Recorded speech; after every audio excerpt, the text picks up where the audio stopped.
This content has been brought to you by my Patreons, and if you'd like to join them, link is in the description. Welcome to Overthrow Me, your best place for hip-hop, politics, and life. It's big villainous, comrade revolutionary, dope-ass MC, and international sex symbol. Today, we're going to be talking about the fall of the empire. Is America burning? Living in the house of usher, parasitical lighting structure. The plague begins to cluster in the house of usher. So, it looks like to me at least, that the empire's on its last fucking legs. On its last fucking legs, like someone came by with the fucking crowbar and gave him a... Well, let's talk about it. The fall of the empire.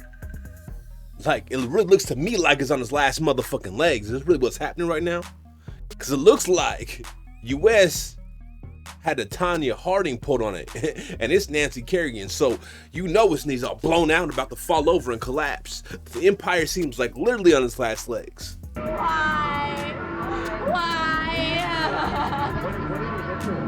I don't know, some hard black stick. Something really hard. But the question is why? What is bringing it to this precipice? Its own action, of course. Let's start with number one, climate change. So we're watching as climate change takes effect. We're watching as the permafrost slowly melts away, releasing not only like 23,000-year-old worms, but I'm sure a slur of viruses. We watched the destruction of the Amazon, burning because of not only climate change, but of capitalism itself, of people trying to pursue wealth over the life that exists inside that forest and inside this planet. We're watching as fire spread through the West Coast, North, Middle America, South, everywhere we could think of. We're being smoked out, literally, and not in a good way. No 420, no blunts, none of that. It's just straight trees burning, animals dying, life changing. We're watching as the waters slowly ride from that permafrost that's being melted. The acidification of the oceans. All to chase the almighty fucking dollar. All to be individualists. To prioritize self over the whole planet. To make sure we have multiple properties, nice bougie fucking cars, and a whole bunch of resources that we do not need. And because of that, we've been looking at multiple economic collapses from just climate change alone. Speaking of viruses being released, we see the empire crumbling to COVID-19, unable to sustain because of the demands to be quarantined, the demand to stop employment, which it never wanted to do. Trump didn't want to do it, and Joe Biden was quick to reverse it. Neither one of them wanted to do that because capitalism doesn't want to do that. Now, also, we could dive into how COVID-19 that has been destroying this empire is a product of this empire. They're quick to say that China produced COVID-19 in a lab. And there is some evidence for that. But do you know who their silent partner was? Who was pushing for that? The United States of motherfucking America. So, what do you think about all that I'm talking about? Leave a comment down below. Let me know how you feeling about it.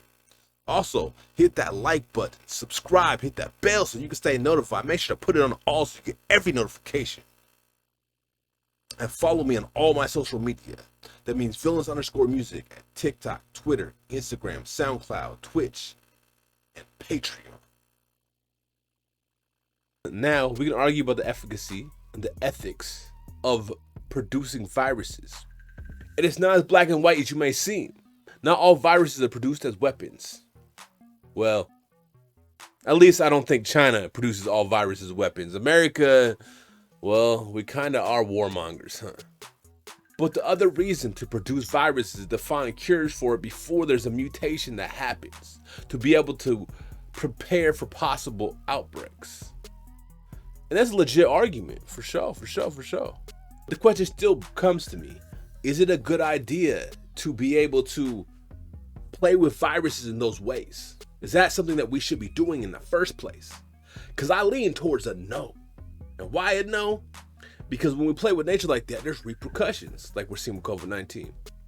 But that's just my opinion. That's not a fact, because a lot of people probably were saved by those experiments.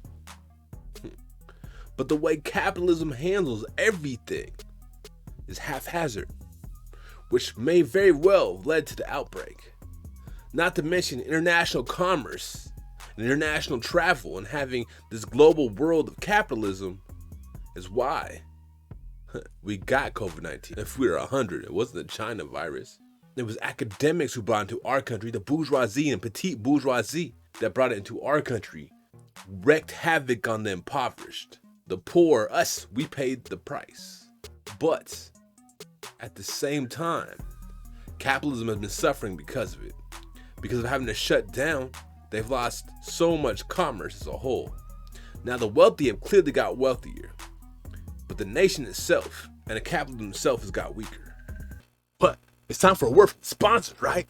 If you want to support the content I'm putting out, make sure to cop some of this dope ass merch or support me on Patreon.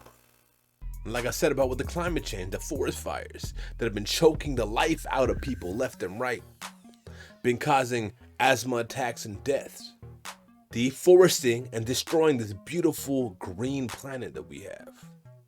All because capitalism must go on. Fuck the toxins we put in the air and what it has done to the atmosphere and climate. Fuck all that. Because it's all about that money, that dollars. You know what I'm saying? Ka-ching. Fuck the planet. But cap the planet. And it's all held up by the farce of political theater. When I say the farce, is because it is a joke. These people have no interest in meeting us where we're at. In fact, they're only interested in finding ways to deceive us. Politicians, presidents are nothing but mouthpieces of the elite, PR agents to sell us the lies the elite want us to have. Because we live in a plutocracy.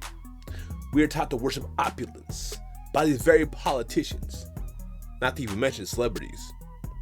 And it's kind of crazy to think about, because politicians have been known to be liars, known to be frauds for hundreds of years.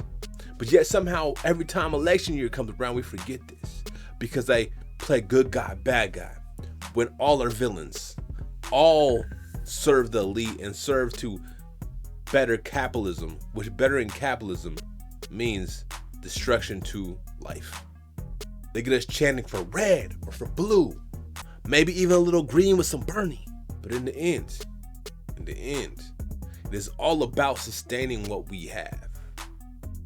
A capitalist, exploitative, colonialist empire. It isn't about sustaining the people. It isn't about advancing humanity. They do not give two shits about that. Not at all. I guess we come to a question. Is this the end? Maybe, possibly. I don't know. I can't really tell you. I mean, I'm thinking that possibly they could be going out the fucking window right now. Empire falling and crumbling. It seems like that's what's happening. And it's not going to go easy, though. That's the biggest problem we have. Because as we see the wealthy hoard increasingly large amounts of wealth, they buy off a few of our own with opulence and teaching them that individualism is the way. Fuck your people. Teaching us that liberation is through that assimilation. And even people who sometimes claim to be radicals, revolutionaries, or pro-black fall into those fucking lies that serve to destroy our fucking people. So this is the end. Well, it's either going to be the end of capitalism or it's going to be end of the fucking world. Walking through the crease and the cracks of the streets, struggling for some food and a bed to sleep, while trying to cause overthrow. I'm feeling weak, ideology buff.